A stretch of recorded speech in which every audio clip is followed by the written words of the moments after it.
Está grabando ya. Por favor, cierrenme la puerta de atrás.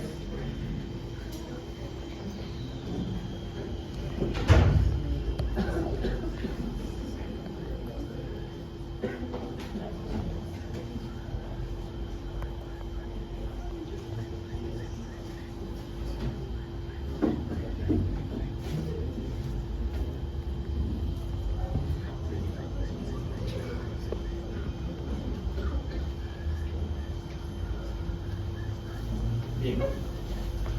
Tengo una hora exacta, dime. ¿Cosa es bioética? ¿Qué entiende por ética? ¿Ya revisaron mis alumnos? ¿Qué es ética? ¿Mm?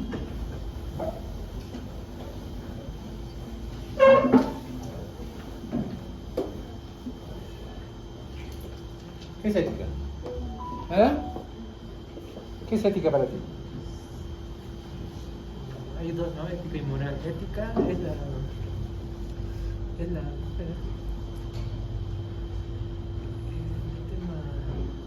del comportamiento social, pero escrito en normas.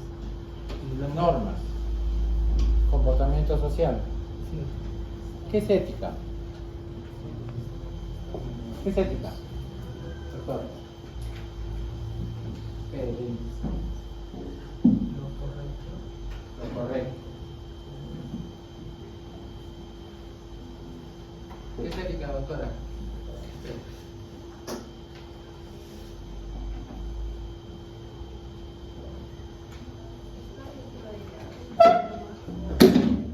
¿Qué? Coche. Está dentro de las normas. O sea, lo que está fuera de las normas no es ético. ¿Usted considera que muchas de las cosas que pasaban en las niñas fue ético?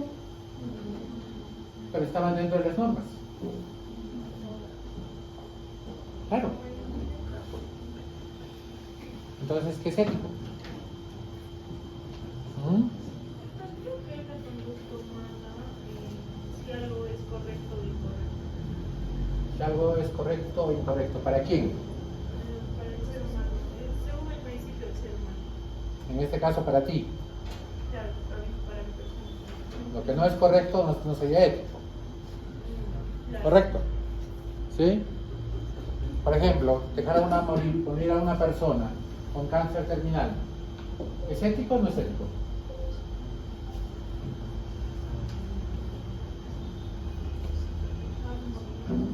Yo creo que si alguien sabe terminar. No, por eso. El ejemplo es claro. Dejar morir a una persona con cáncer terminal. ¿Es ético o no es ético? ¿Es ético? Para usted. Si yo hubiese atendido y ya no hay nada que hacer, creo que sí sería. O sea, ya no hay nada que hacer, entonces que se muera. No, no que se muera, sino que. Qué difícil, ¿no? Bien. Esa es la ética. La ética viene a ser todos aquellos principios que tienen que ver con la moralidad. Todo aquello que va en bien de servir a alguien, de no hacer daño, de no obtener algún beneficio, ¿no? Entonces la bioética es eso, solo que vamos a emplearlo hacia la vida, hacia la naturaleza, ¿ya? Y yo les he leído unos 4 conceptos. Vean este. El uso creativo del diálogo inter y transdisciplinario entre las ciencias de la vida y los valores humanos, para formular, articular y en la medida de lo posible resolver algunos de los problemas planteados por la investigación y la intervención sobre la vida y el medio ambiente y el planeta Tierra. Ya no habla solamente de seres humanos, habla de su relación con los ecosistemas. Vean este otro. Es la rama de la ética dedicada a promover los principios para la conducta más apropiada del ser humano con respecto a la vida. Vean, dice, con respecto a la vida. Por lo tanto, todo aquello que habla de aborto ya no es ético. Tanto de la vida humana como del resto de seres vivos, así como el ambiente en el que pueden darse condiciones aceptables para la misma. ¿Y por qué te he traído tantos conceptos? Porque nadie se pone de acuerdo en realidad qué cosa es ético y qué no es. Y cuando nosotros hablamos de un código de ética y de deontología médica o de algún trabajo, pues empleamos aquellos que nos convienen a nosotros. Ahorita yo les voy a poner algunos ejemplos. Otro concepto, miren, estudio sistemático de la conducta humana en el área de las ciencias de la vida y la salud, examinado a la luz de los valores y principios morales. La paciente joven de 16 años, hija de una familia rica, ¿no?, se embaraza de un pobre desgraciado, o peor, ni siquiera sabe de quién se ha embarazado. ¿Ya? Hasta ese momento los papás, fieles católicos, todos los domingos a misa, toda la rigurosidad es el caso. Pero su hija resulta embarazada. Y les proponen un aborto. ¿Es ético o no es ético? Ahora pongámonos desde el punto de vista de la niña. Ella sufrió prácticamente una violación porque salió a una fiesta, le dieron de tomar y resultó embarazada. ¿Es ético que pierda a su bebé o no es ético? ¿Para quién es ético?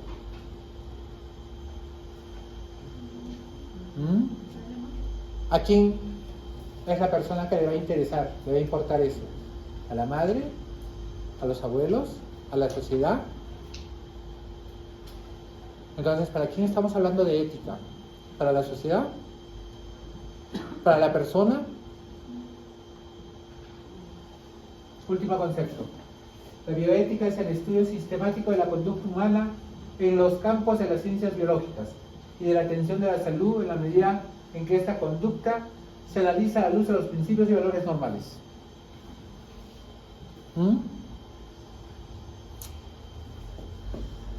¿Es ético destruir los embriones? Porque ya no tengo espacio en mi banco de embriones. Ya, no lo destruyo. Entonces los voy a mandar para que hagan estudios con células madre. ¿Es ético eso?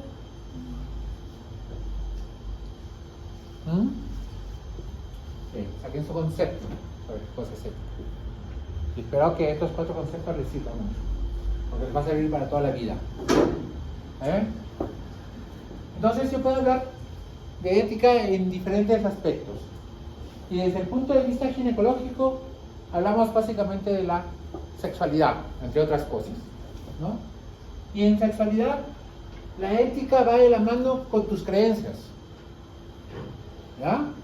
Y si estamos hablando de sexualidad, yo te digo, ¿será ético que tú tengas relaciones con tu enamorado sin casarte? Para ti. ¿Sí? Sí. Ahí pues. Para ella está bien, ¿no es cierto? ¿Quiénes somos nosotros para juzgar? Pero cuando hablamos de creencias, hablamos de religiones, y probablemente yo sea católico, pues mi religión me prohíbe muchas cosas. Una de ellas es que yo no tenga relaciones después de casarme, ¿no? Me acuerdo mucho cuando había un padrecito que no permitía que las parejas se casaran si es que había tenido relaciones antes. Era un padrecito muy conocido y todos creían que ellos que los casan. Hablamos de pautas morales, ¿no? Entonces, ¿qué es moral? ¿Qué es inmoral? ¿No es cierto? Antes, hace 30 años, 40 años,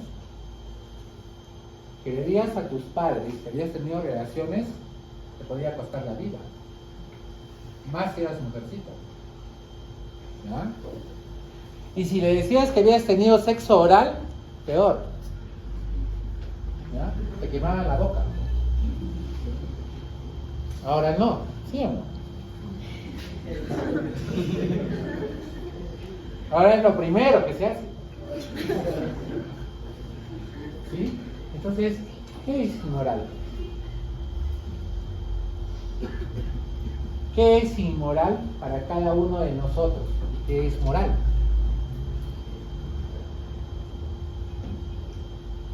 Probablemente la personalidad del Señor sea diferente a la del Señor. ¿Sí? Probablemente ustedes puedan pasar libremente tener amigos como homosexuales, ¿no es cierto? Amigas que tienen su amiga de compañera o amigos que tienen su amigo de compañero. ¿Sí? Probablemente otro grupo no sea así y discrimine, entre comillas, a los grupos homosexuales. ¿Pasa o no pasa? ¿Sí? ¿Lo han visto dentro de la universidad o no? Entonces, ¿podemos juzgar realmente? ¿Y podemos considerarnos nosotros morales y los otros inmorales? Porque ¿qué cosa es inmoral? Todo aquello que yo no acepto. O al revés.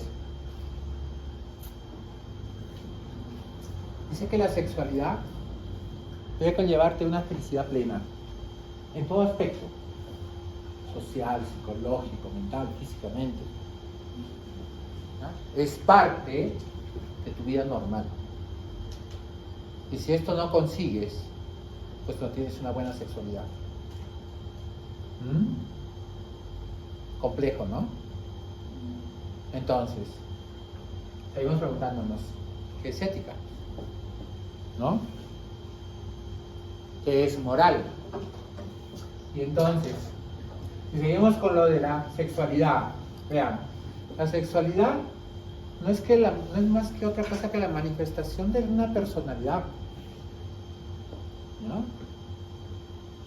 Yo quiero tener sexo todos los días, muy bien, pues. ¿No? Dos posibilidades. O te consigues una pareja que quiera tener sexo contigo todos los días, ¿no? O, en el caso del hombrecito o la mujercita, le dan ejercicio a su mano. ¿Sí o no? No hay otra alternativa. Así es. La sexualidad sirve para procreación.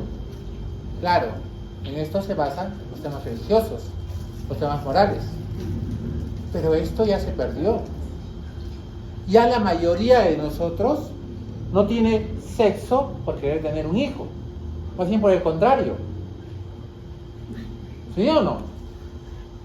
Entonces es inmoral. ¿Ah? Tienes sexualidad porque quieres tener placer.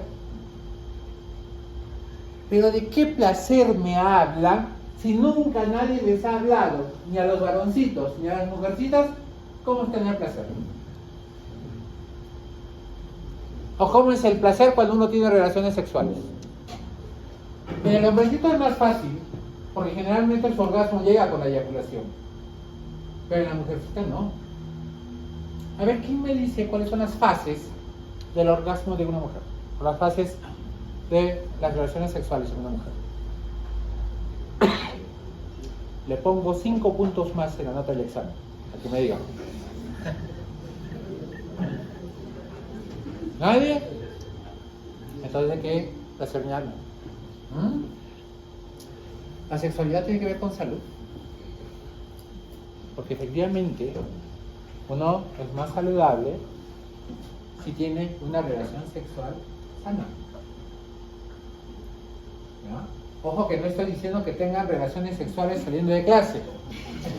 Eso no estoy diciendo. No van a ir después a venir a los papás a decirles que usted les ha dicho que tengan relaciones sexuales para que sean saludables. Eso no estoy diciendo. ¿Ya? Y finalmente, la sexualidad eleva tu autoestima, mejora tu salud mental. Definitivamente te sientes mucho mejor. Pero ¿cuándo tú vas a tener sexualidad? Cuando tú te sientas lista o listo para tener relaciones sexuales. Para cuando tú sientas que de haber consecuencias de ese acto, tengas también la posibilidad, la resolución de asumir las condiciones o las consecuencias que este acto pueda tener. Entonces, esa es una sexualidad saludable. Pero si vas a tener relaciones sexuales para el día siguiente estar diciendo, creo que me embaracé. Y si me embaraza, entonces eso no te va a hacer nada de bien. ¿No? Y entonces, acá, pues estos tres señores se mezclan y rigen nuestras vidas, ¿no? La religión que te dice, no tengas relaciones sexuales, no uses métodos anticonceptivos, ¿no? Y si te embarazas, no abortes, ¿no? ¿Qué dice la religión? ¿Bien? ¿Y el medio social qué te dice? Por ejemplo, no pueden besarse pues entre varones en el espacio público. ¿Cómo van a hacer eso? ¿Ah? Menos que tengan relaciones sexuales, ¿no? En otros sitios los tienen, ¿no? En el espacio público, ¿no?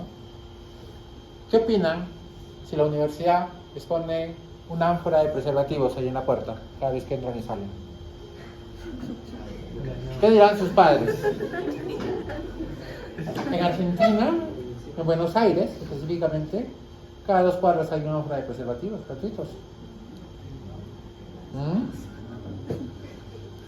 ¿Quién es más inmoral?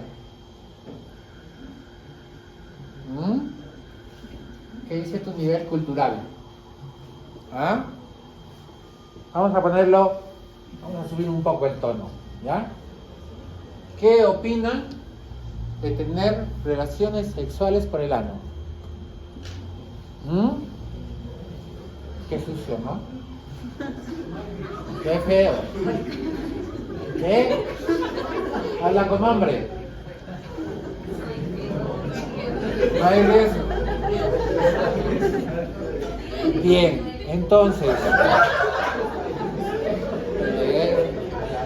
Escuchen. Entonces, cada uno de nosotros, eso lo vamos a ver dentro de poco en una clase, ve de manera muy personal qué es lo que él quiere vivir dentro de su sexualidad. Y nadie tiene por qué decir si eso es correcto o incorrecto, porque eso no existe. Y esto pasa en esta zona. Esto delimita lo moral de lo inmoral, ¿ya? Lo que cree que la sociedad es correcto o incorrecto, ¿ya? Si tú tienes 2, 3 esposas, eres un inmoral, ¿no? Eres un maldito, ¿no es cierto? ¿Qué culpa tiene él de ser guapo? Nada, ¿no es cierto? Allá los que no pueden tener más de una. ¿Sí o no? Lógico. ¿Ah? Entonces, vean, por ejemplo, la religión ha aprendido en el tiempo y ahora enseña un poco diferente. Y ellos hablan de 2 cosas, de sexualidad y de salud sexual. Y cuando habla de sexualidad, habla de comportamiento, habla de tabús, de creencias, de pecado, ¿no? Sexualidad. Pero cuando habla de salud sexual, dice también que es parte del bienestar físico y mental, ¿no? Y está todo relacionado a la sexualidad. Y habla también de una transgresión social, sobre todo esos grupos menos aceptados, ¿no? LGTB y todos esos, ¿no? Pero van madurando en el tiempo. Y lo que pasa con, por ejemplo, con lo que es el nivel cultural también está cambiando, ¿no? Hace 30 años, si tú le decías a tu papá que eras homosexual, no solamente te desheredaba, te botaba de la casa. Y eso era así, ¿eh? Eso era así. Ahora son más aceptados, pero aún lo siguen botando de la casa. ¿No es cierto? ¿Sí? ¿Por qué? Porque no comprendemos, ¿no? Vamos a llegar dentro de poco a eso. Vean esto. Miren, la OMS dice: define a la sexualidad como un aspecto central del ser humano. Aspecto central del ser humano, o sea que es algo básico, ¿ya? A lo largo de su vida.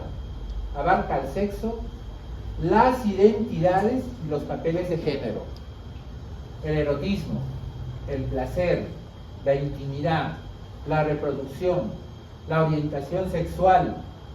Se vive y se expresa a través de pensamientos, fantasías, deseos, creencias, actitudes, valores, conductas, prácticas, papeles y relaciones interpersonales. Entonces, ¿es malo que alguien se masturbe? ¿No? Yo les digo, hace 30 años yo hacía deporte, ¿ya? Y a mí lo primero que me decían es, si tú te masturbas, vas a perder físico, no vas a poder correr, no vas a poder saltar. La cosa es que yo, después de la charla, terminaba totalmente, ¿cómo les digo? Ni siquiera tembloroso. Terminaba completamente con miedo a la masturbación. Es así, ¿no? Hoy enseñamos lo contrario, ¿no? La masturbación no es otra cosa que la expresión de un deseo reprimido, que obviamente a ciertas edades tú todavía no puedes tener relaciones. Y eso no tiene nada que ver con alguna anormalidad. Ni tampoco que se te va a caer la mano, se te va a caer el pelo, te va a crecer vellos en la mano, ¿no? Eso nos decían, ¿no?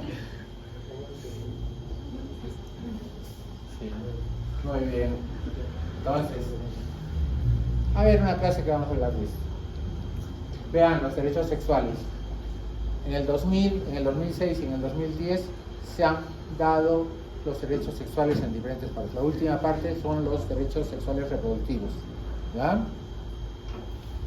Como el derecho a la libertad sexual, el derecho a la autonomía, integridad y seguridad sexual del cuerpo, a la privacidad sexual, al derecho a la libre asociación sexual, a la toma de decisiones reproductivas libres y responsables y con cuidados.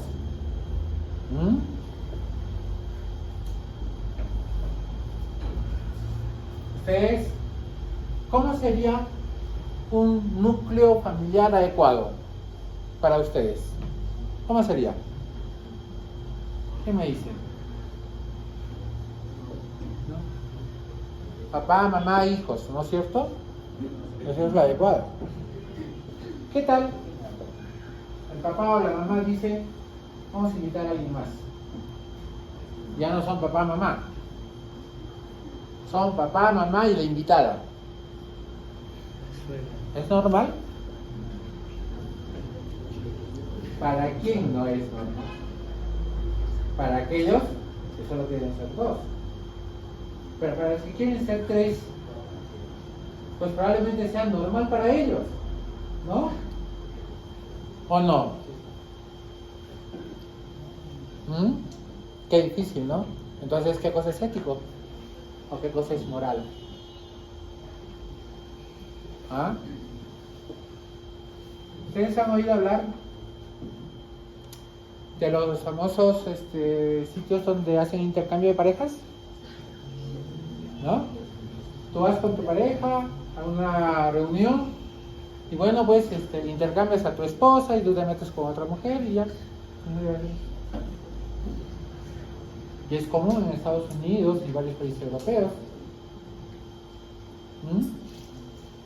¿Es normal? ¿Es moral? ¿Es ético? Entonces llévate esto.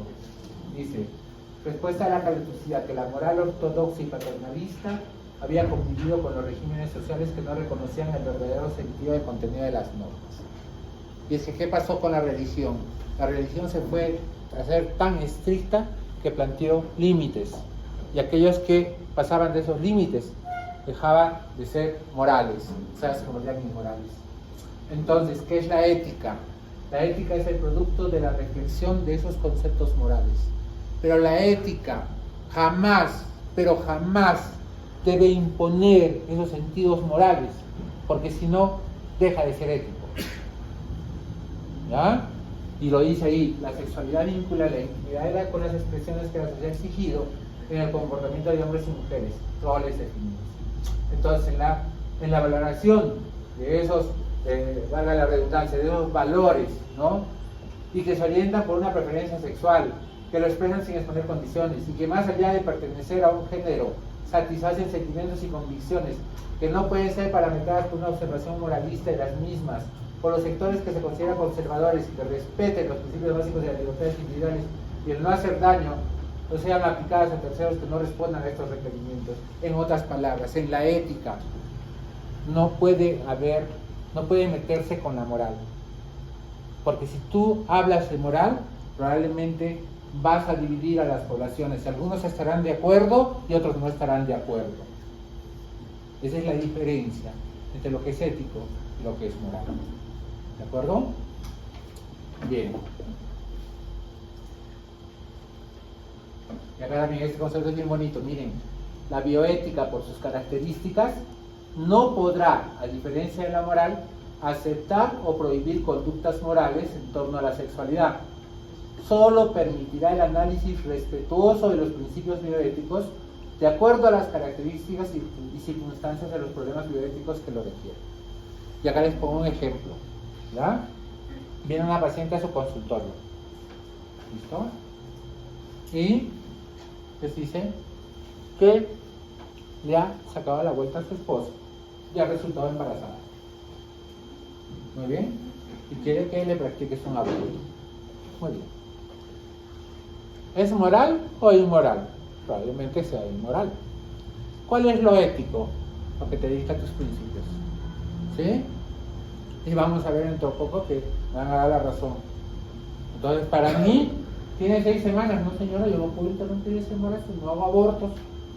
Para mí, es mi ética. ¿Ya? Aparte de que sea moral o no, es mi ética.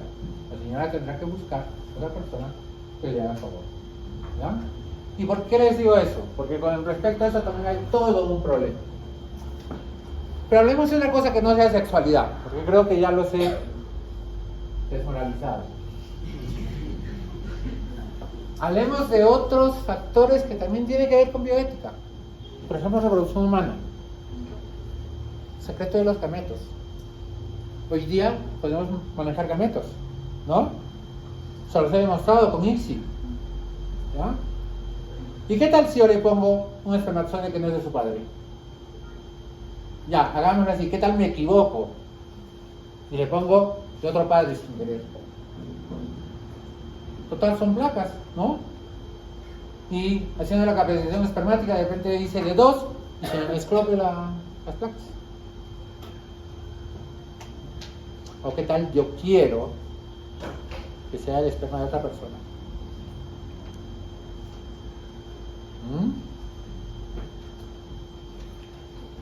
Claves en la genética. ¿Ah?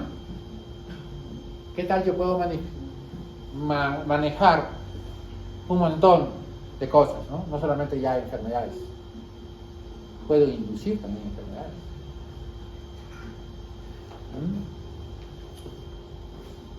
Y acá, por ejemplo, aunque sea en una diapositiva más adelante, creo. ¿Qué opinan de la clonación? ¿Es ético o no es ético? Mi hija, mejor no mi hija, mi sobrina, está a punto de morirse. ¿Ya? Y entonces, yo la quiero mucho a mi sobrina. La voy a clonar para que nazca y sea igualita a como era mi sobrina. En ese sistema hay una película, no sé si la han visto. ¿Ah? ¿Es ético? ¿Ustedes creen que a la fecha se ha clonado ya el ser humano? Porque ya saben que se clonó una abeja, ¿no? ¿Creen o no creen? Bueno, nadie sabe, así es cierto, ¿no? Pero todos estamos de acuerdo que sí se ha clonado ya personas. Ética, ¿no? Proceso reproductivo. Ética en anticoncepción. ¿Será ético usar la píldora el día siguiente? ¿Ah? Depende. ¿Estás de acuerdo con el aborto o no estás de acuerdo con el aborto? Pero doctor, ¿la píldora del día siguiente es abortiva? ¿Ah? A ver, lean cómo actúa la píldora del día siguiente. ¿Retraso la ovulación? No. ¿Por qué? Porque tú usas la píldora del día siguiente en el día que estás ovulando. Entonces, ¿de qué retraso me estás hablando? ¿Acaso utilizas en forma preventiva? No. La indicación de la píldora del día siguiente es que se tenga que usar el día en que yo tengo riesgo de embarazo. Ese es, por eso se llama anticoncepción oral de emergencia. ¿Ya? Cuidado con lo que hablo. ¿Ya? Produce enlentecimiento del peristaltismo, sí, por eso se cree que hay una mayor incidencia de embarazo ectópico. Pero una gran parte está de acuerdo que lo que se produce es una alteración en la implantación. Y si es una alteración en la implantación, quiere decir que el huevo ya se formó y se pierde, por lo tanto sería abortivo. ¿El DIU es un abortivo o no es un abortivo? Claro, el DIU produce anticoncepción por un mecanismo inflamatorio local, por un aumento de leucocitos. Pero cuando no lo inhibe al espermatozoide, se produce la fecundación. Por eso es que hay alta incidencia de embarazos ectópicos, hay embarazos con té de cobre, ¿no? De producirse el embarazo, cae al endometrio, y este medio hostil hace que se pierda. Por lo tanto, no es abortivo. ¿No? Pero no le cuenten a nadie que yo les he dicho eso. ¿Qué pasa con fecundación? ¿Ah?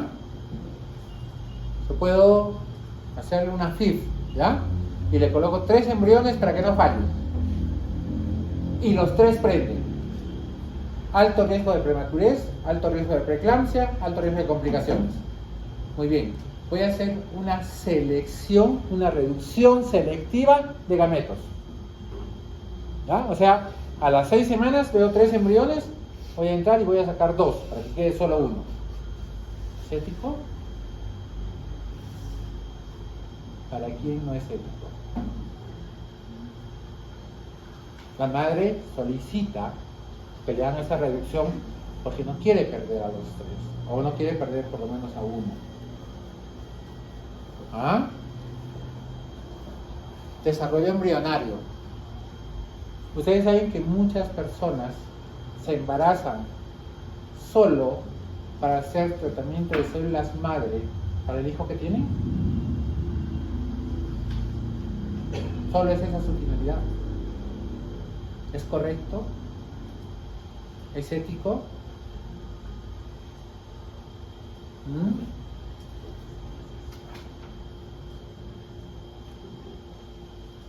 Ahora para algunas iglesias FIF, ICSI no es permitido. Tiene que ver mucho con la moral, la verdadera clonación y el aborto terapéutico, ¿no? Ahora díganme qué es ético o qué no es ético.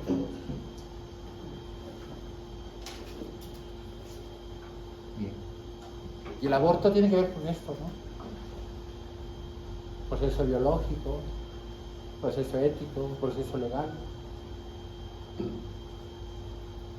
Y entonces, ahora que estás teniendo esta clase, tú vas teniendo tu concepto, creciendo tu propio concepto de qué cosa es ético y qué cosa no.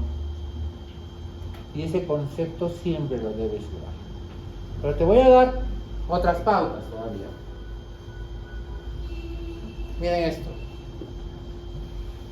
Y en esto se basan las diferentes escuelas para decir que ese método es abortivo o no es abortivo, o lo que ustedes quieran. ¿Ya? Lo cierto es que yo aprendí en mi facultad que el ser humano empieza su vida desde que se junta el óvulo y el espermatozoide. Ese es mi concepto, eso es lo que yo me llevo y siempre lo tendré presente. Pero las diferentes escuelas dan diferentes argumentos, ¿no? Y unos dicen que un embrión que tiene menos de 14 días aún no se ha implantado, y si se ha implantado todavía no tiene conexión con la sangre materna. Por lo tanto, si se pierde, ese no es un aborto. Vean, ¿eh? Y estamos hablando de los primeros días de atraso menstrual, a pesar de que tenga beta-HCG positivo. ¿Qué dicen otras escuelas? Otras escuelas dicen que un embrión no tiene un sistema maduro ni desarrollado de tal manera que se pueda considerar un ser vivo. Por lo tanto, si se pierde esta edad gestacional, no es un aborto.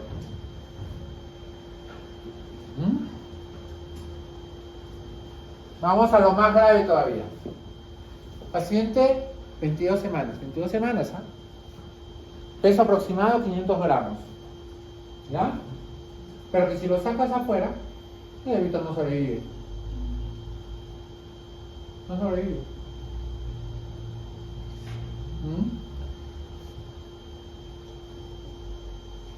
Y otros dicen, no, que se debe considerar hasta las 29 semanas. Porque antes de las 29 semanas, aparte de que no puede sobrevivir, su sistema respiratorio es totalmente inmaduro, por lo tanto no va a vivir. Por lo tanto, es permitido la terminación del embarazo antes de las 28 semanas. Y esto se va a Estados Unidos. Y vean los diferentes conceptos que utilizan para poder terminar un embarazo. Bueno, pues cada uno de ustedes escoja qué es lo que va a considerar que un ser que tiene vida. Entonces acá hay pues una tolerancia moral, ¿no? Y yo puedo tener opiniones sobre el aborto terapéutico, sobre el uso de anticonceptivos, sobre el uso de anticoncepción oral de emergencia, sobre procedimientos intrauterinos, me estoy refiriendo acá a reproducción asistida, o estudios invasivos en gestantes, ¿no? Algunos no lo permiten, ¿no? Por ejemplo, cuando se hacía biopsia de velocidades coreales, para algunos era un pecado, pero la finalidad era determinar si había problemas congénitos o no. Entonces, yo no creo que eso sea tan grave, pero entra dentro del mismo contexto, ¿no? Entonces, para algunos esto será correcto, para otros no. ¿Ya? Entonces, cuando tú, para terminar esta parte de bioética y anticoncepción humana, pues tú, dependiendo del método anticonceptivo que utilizas, tú tienes que saber muy bien cuál es el efecto que tiene sobre la paciente y tienes que dar una adecuada información. Porque por colocar una T de cobre tú puedes meterte en problemas y ser acusado de que le has producido un aborto a una persona, ¿ya? Si no le explicas correctamente.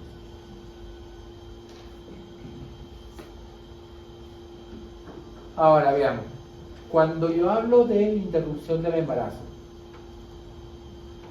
recuerda que cuando aparece ese embrioncito pequeñito que aún no se ha implantado, ya se establece una relación entre el feto y la mamá, haya o no haya conexión con la sangre materna. El hecho solamente de saber que estás embarazada ya es una relación especial, ¿ya? Por eso es que los hijos siempre serán hijos para sus madres, siempre, y eso no va a cambiar, ¿no? ¿Qué pasa en el tiempo? A la mujer se la minimiza, no se le permite tener una voluntad aceptada, no se le permite escuchar la voluntad de la mujer. Antiguamente se decía, el feto es parte de la madre, por lo tanto no puedes perder tu feto, porque es como que tú misma te amputarías una parte de tu cuerpo. Y estos extremos es lo que se ha llevado a que ahora nos vayamos al otro lado. La concepción cristiana: un hijo es sagrado, aunque esté en la barriguita, ¿no? No puedes abortar. Ni se te ocurra, porque ahí sí te vas derechito al infierno.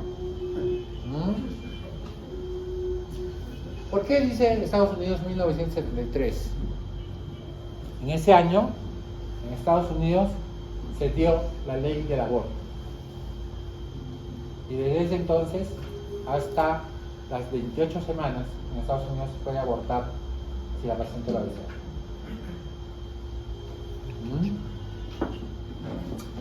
Y luego hubieron los casos especiales, a petición, en casos de incesto, que era muy frecuente, en casos de violación, que muchas veces son incestuales, ¿no? O simplemente terapéutico. Y se fue avanzando. Hoy por hoy, muchos países tienen legislaciones que permiten el aborto, ¿ya? Así me digan que soy inmoral o soy antiético, pues yo tengo que enseñarles esto porque esto es lo que me han encargado.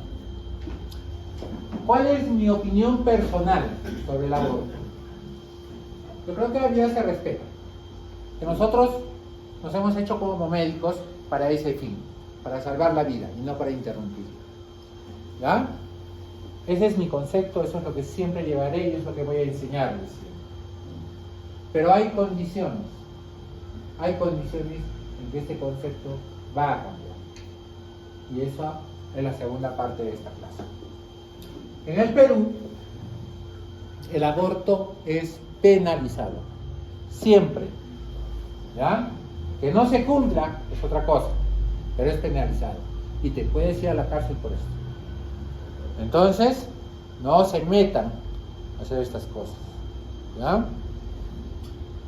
La única causa no punible es el aborto terapéutico. ¿Y qué cosa es el aborto terapéutico?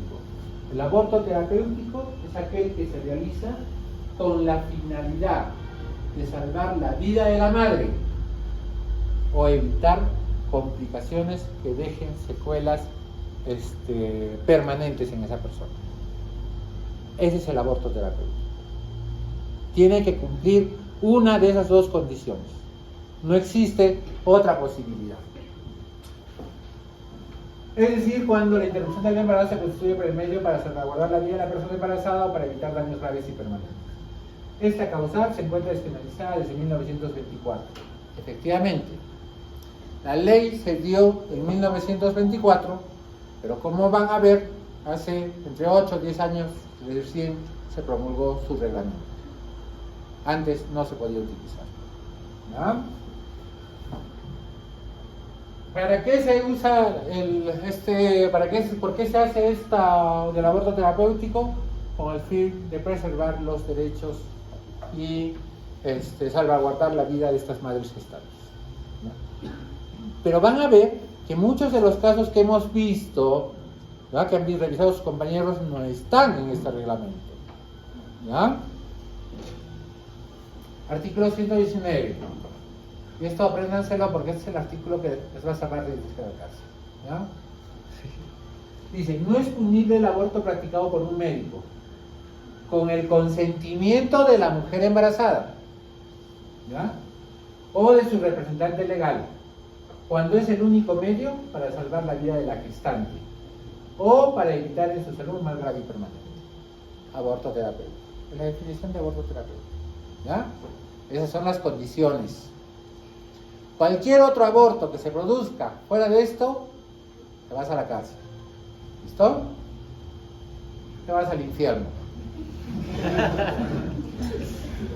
Artículo 20. Dice, este es el Código Penal. Está exento de responsabilidad penal el que ante un peligro actual o insuperable de otro modo, que amenace la vida, la integridad corporal, la libertad u otro bien jurídico, realiza un hecho destinado a conjurar dicho peligro de sí o de otro, siempre que concurran los siguientes requisitos. Cuando de la precisión de los bienes jurídicos en conflicto afectados y de la intensidad del peligro que amenaza el bien protegido resulta predominantemente sobre el interés dañado, y cuando se emplee un medio adecuado para vencer el peligro. Esta es la ley que te salva de la cárcel. ¿Ya? Acá está bien estipulado que si yo actúo porque tengo que salvar la vida de uno de los dos, no puede ser penal. ¿Listo? En esto se basa la ley del aborto terapéutico. Esta es una paciente que vino al departamento de ginecobstetricia, se presenta, ustedes conocen mi oficina, se sienta y me habla de que ella es portadora de leucemia, ¿ya? Hace un año aproximadamente, y que está recibiendo quimioterapia. Se entera de que está embarazada y solicita la interrupción de su embarazo. ¿Ya? ¿Procede o no procede? Sí procede, pero no es la forma. Entonces eso es lo que vamos a aprender ahora. ¿Ya? Bueno, esta paciente hizo una denuncia a la fiscalía, porque yo le dije que cuál era el procedimiento, no quiso hacerlo de esa manera. Y no la fiscalía, de la fiscalía también la mandé a leer la guía técnica. ¿Ya? Esta es la guía técnica, ¿ya?, que se llama Atención Integral de la Gestante en la interrupción voluntaria por indicación terapéutica del embarazo menor de 22 semanas. Si la paciente tiene más de 23 semanas, ya no aplica la guía. ¿Ya? Con consentimiento informado en el marco del dispuesto del artículo 119. Esta es la norma actual y ustedes, todos ustedes tienen que leer esta norma. Se las voy a subir para que la lean. Vean acá, son 10 entidades que tienen que ver con aborto terapéutico. ¿Ya? Las vamos a nombrar. Embarazo ectópico, obvio, ¿no es cierto? Poliatiforme, también. Creo que mayor problema no hay ahí. Acá empieza el problema. Miren, hiperemesis gravídica, ¿ya?, con fallo hepático o renal, ¿ya? O sea, está comprometiendo la vida. Si tú no procedes al aborto, esa paciente se va a morir por trastorno hidroelectrolítico, con insuficiencia renal y con insuficiencia hepática. Neoplasia maligna que requiera tratamiento quirúrgico, radioterapia o quimioterapia. Insuficiencia cardíaca congestiva, pero vean, miren, clase funcional 3-4. ¿Cuál es la insuficiencia cardíaca grado 4? La disnea en reposo. O sea, ese grado tiene que tener para que yo vaya a una interrupción del embarazo. Hipertensión arterial crónica severa, pero con evidencia en ese momento de daño órgano blanco, riñones. Lesión neurológica severa, que empeora con el embarazo, el caso clínico. Lupus eritematoso sistémico con daño renal severo. ¿Ya? ¿Y por qué lo han puesto al lupus? Porque este sí produce daño renal para siempre. ¿No? Diabetes mellitus avanzada con daño en órgano blanco, cualquiera, riñón, hígado, ojos. ¿No? Insuficiencia respiratoria severa demostrada por la existencia de una presión parcial de oxígeno menor de 50, prácticamente ya está muerta. ¿No? Satura 50, a ver qué puedes hacer. En COVID-19, cuando saturaba menos de 70 entraba UCI, ¿se acuerdan? Y este es el gran problema. Vean, dice, cualquier otra patología materna que ponga en riesgo la vida de la gestante o genere en su salud un mal grave y permanente, debidamente fundamentada por la Junta Médica. Y entonces todo lo que hemos leído se nos cae al piso. ¿Por qué? Te voy a decir. ¿Ustedes han visto que muchos dicen trastorno ansioso depresivo o enfermedad ansiosa depresiva? Pues acá puede entrar. Y si tú haces la Junta Médica y la Junta Médica dice no, la paciente está haciendo un cuadro depresivo y a medida que se interrumpe el embarazo, pues se interrumpe el embarazo. Acá entran las violaciones, acá entra el incesto, acá entra todos los otros casos que ustedes quieren. Solo tienes que demostrarlo. Solo tienes que tener una junta favorable y va a proceder el aborto. Y esto es peligroso, así como puede ser, de alguna manera, como ustedes quieran decirlo, permitido. En el caso, por ejemplo, de un embarazo por una violación, ¿no? Puede también ser usado para que cualquier persona que tenga un embarazo, ¿no?, diga que ha sido violada y que se le apruebe aborto terapéutico, ¿no?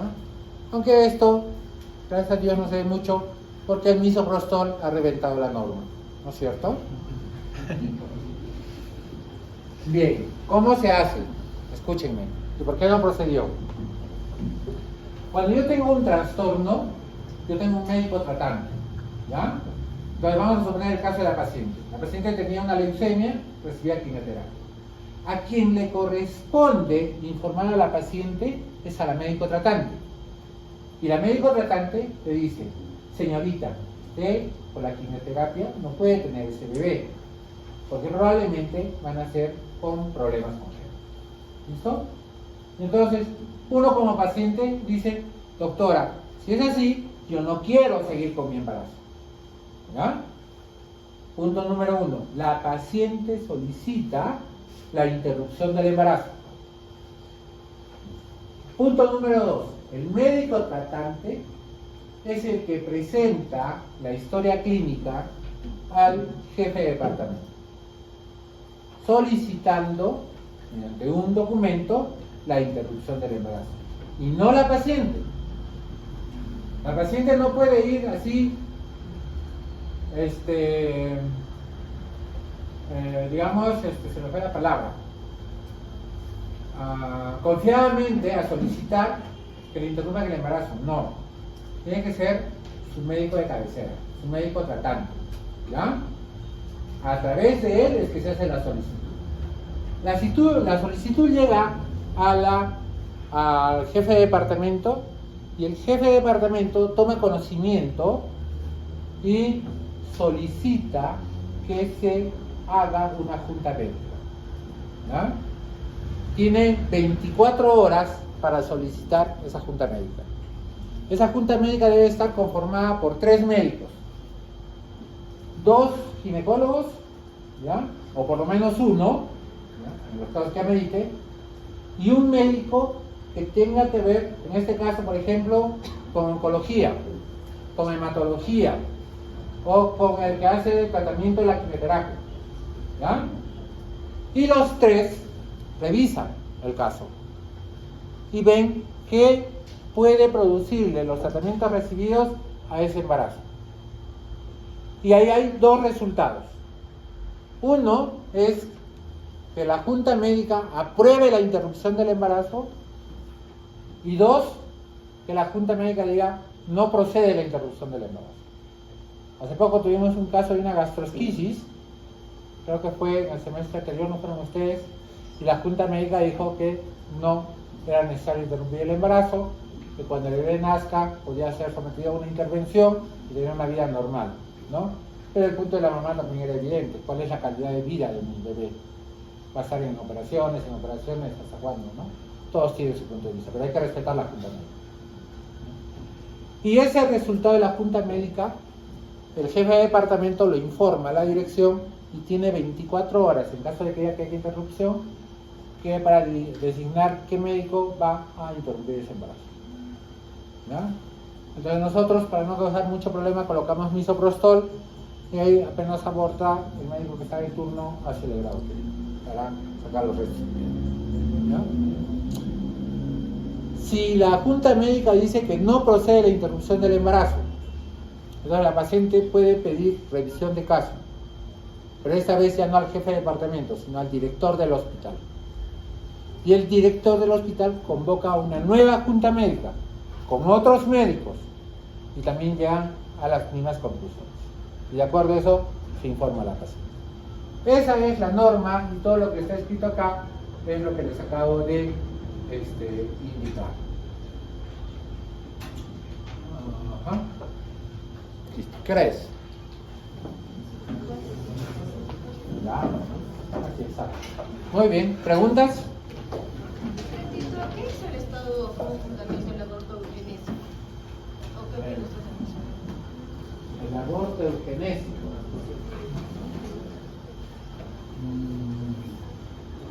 ¿Pero por qué?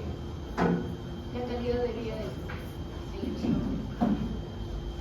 Puede ser como el caso de mostrar el anencefalia, por ejemplo, ¿por qué no podría proceder?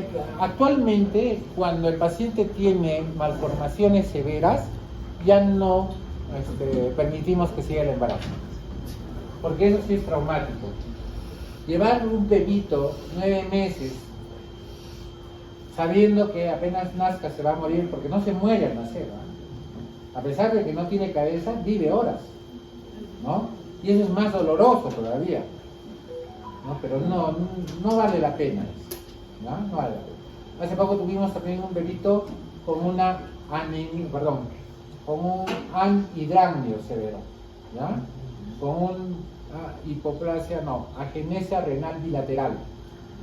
Ese bebito no tenía ninguna posibilidad de sobrevida, ¿no? Y tuvimos que hacer un aborto terapéutico. Y yo por mucho ese caso, porque ese caso se complicó.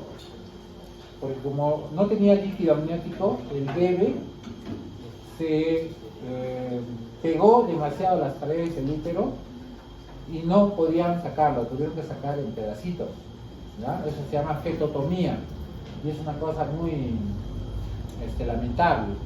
No me gusta hacer eso, alguna vez he hecho, es realmente una desgracia hacer eso, ¿ya? Pero sí, no permitimos ya que se realice. Pero sí va a haber casos como ese caso que te estoy diciendo del problema del estomaguito, ¿ya? Que como tiene opción de sobrevida, pues no procede la interrupción del embarazo. Y ahí hay una discrepancia siempre entre los papás y el médico, pero el médico siempre va a obrar por el bienestar del bebé y de la mamá, ¿ya? ¿Alguna otra pregunta? ¿Y si las malformaciones se detectan luego de las 22 semanas? ¿Es una malformación? Ya no procede. La norma es bien clara, es para antes de las 22 semanas. Y eso ha sucedido varias veces. Hay un problema, por ejemplo, que se llama bridas amnióticas, ¿ya? En el cual en el líquido amniótico se forma una brida. Y el bebito se agarra de la brida igualito como ustedes se agarrarían del cordel, donde tienden la ropa. Este movimiento constante va a hacer que la brida, como está pegada al brazo o a la mano, le ampute los dedos, le ampute la mano, ¿no? Y este chiquito tenía, se notaba que iba perdiendo partes de su cuerpo, ¿no? Entonces, no tenía opción de sobrevida, estaba con 26 semanas más o menos, y bueno, antes de hacerle un aborto decidimos darle alguna opción de sobrevida, ¿no? Lo sacamos mediante una cesárea. Lo tuvimos, pero el daño que se realizó fue tan serio pues, que no sobrevivió más allá de los 2 días. Son posibilidades. Si un médico por cuestiones culturales o religiosas decide que él no va a participar en un pregrado uterino, digamos que él es el que está de guardia, ¿puede negarse con todos sus derechos? Puede negarse, no le pueden obligar. Es más, hay algunos católicos que son más católicos que el resto de los demás. Por ejemplo, los que pertenecen al Opus Dei, ¿no? Los que pertenecen a Cristo, son grupos que están muy metidos dentro de la religión. Bien, sobre todo los que pertenecen al Opus Dei se oponen a los métodos anticonceptivos. Y cuando yo les programo que hagan una ligadura de trompas, me salen con que no lo van a hacer. Y hemos ido a pelear hasta el área jurídica del hospital y efectivamente no se les puede obligar, ¿ya? Así como los pacientes tienen derechos, los médicos también tienen derechos y no se les puede obligar a que realicen métodos anticonceptivos, tampoco lo otro, ¿ya? Hay que buscar la solución, pues, ¿no? Alguna vez, como el residente es residente, agarras y le dices ponle misoprostol. Ya se produjo el aborto, ya no se puede negar, ¿no es cierto? Hay alternativas para todo. ¿Algo más, jóvenes? Doctora, una pregunta. En cuanto al uso del misoprostol, se menciona que uno de los efectos que este puede producir es la rotura uterina. ¿Hay algún porcentaje que en estos pacientes que usan misoprostol se haya visto la rotura uterina?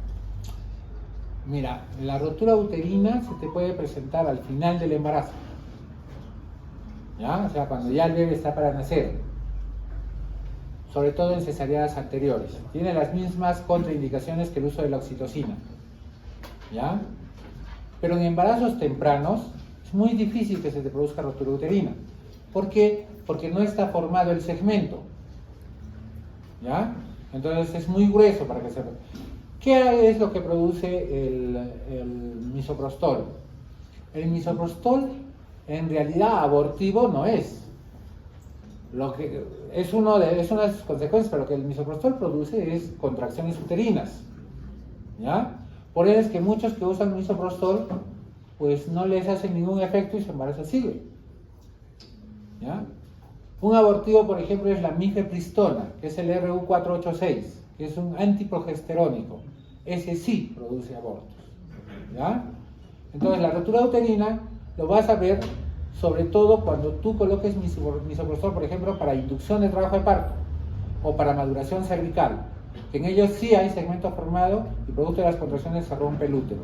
¿Ya? Hay que leer para eso las indicaciones y contraindicaciones de la oxitocina. Y tiene las mismas indicaciones y contraindicaciones. ¿Ya? Otra cosa, el misoprostol, cuando no produce aborto y continúa el embarazo, puede producir lo que se llama parálisis de Moebius, ¿ya? Que es una parálisis congénita de la cara con la que nace el bebé. Eso está escrito. ¿Ya? ¿Algo más, jóvenes? Muy bien. ¿Quién de acá rota conmigo mañana? Por favor, que sus compañeros les den sus exposiciones en PowerPoint para subirlo, ¿ya? Porque ya no tenemos tiempo y este fin de semana voy a subir sus clases, sus exposiciones y sus lecturas.